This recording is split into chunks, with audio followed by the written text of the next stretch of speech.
This is the standby screen, and I'm going to show you how the active standby screen works on the E63.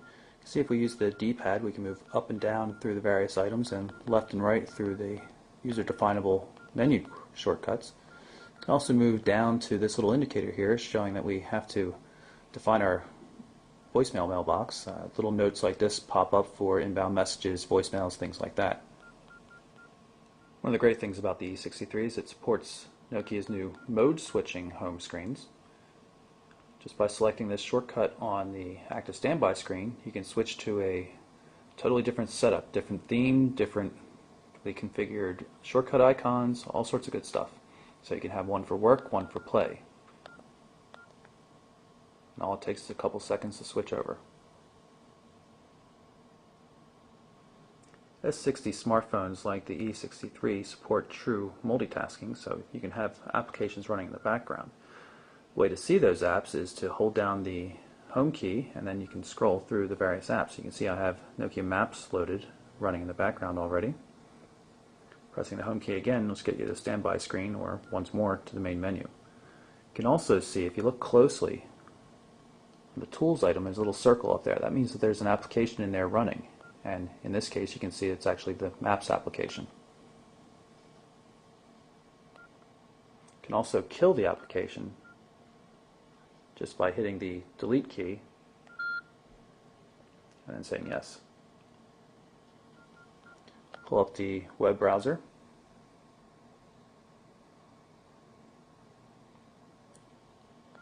Scroll through some of the bookmarks we have.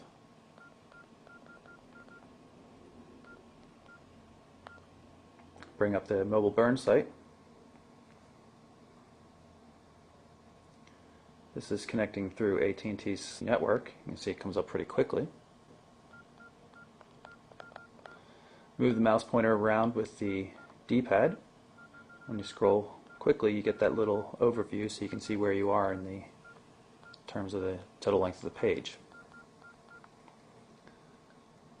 We're going to pull up the browser through a Wi-Fi connection this time. We'll load up the full Mobile Burn website. You can see how that comes across.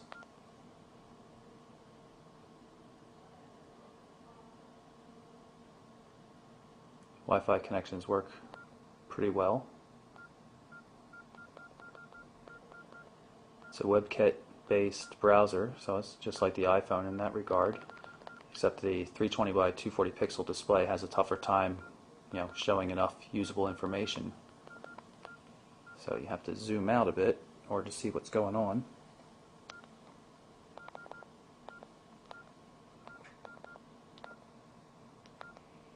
We'll zoom out to 50% and get a better look at the site. Some things get a little crowded. You can see the text underneath the thumbnails is going past the black area, which it wouldn't normally on a PC, but in general everything's rendered properly. JavaScript's working. You can see how the text disappears when I mouse over it.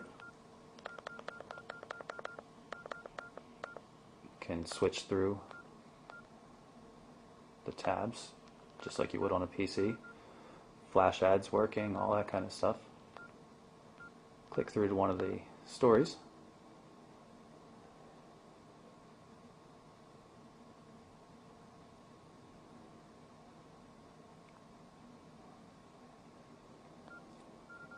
One thing that the E63 lacks that a lot of phones have now is intelligent zooming.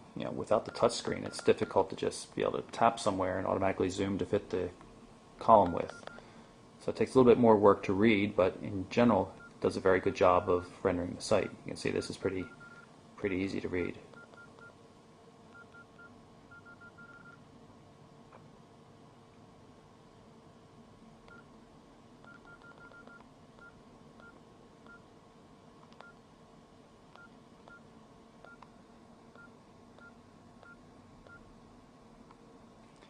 Can easily subscribe to RSS feeds as long as they're marked up on the site properly.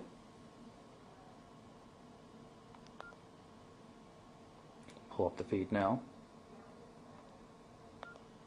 Now you can see the same story we were just looking at, except in the RSS reader. Of course, you can click through to read the whole thing. Bring up the main menu. Very conventional looking main menu. There are different views though. Now we have the list view. It's not as useful as the grid. The keypad keys are linked to the menu items, but not in the way you might hope for.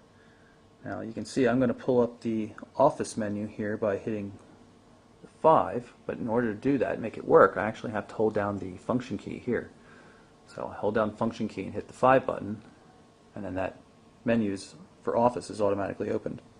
Again, I can hold down the function key and hit the 1 and automatically go to search. It would be nice if that worked without having to hold down the function key though. Go back into the main menu and take a look around. Go into the Tools. You can see the normal settings menu. See how it uses a tabbed interface, tabs across the top. And based on the arrowheads here, you see I'm trying to move right, and it's flashing left, meaning that there's no more tabs to the right. When I move one over to the left, you can see there's arrowheads on both sides because there's tabs in both directions. When I get to the first one, it shows that there's only tabs to the right.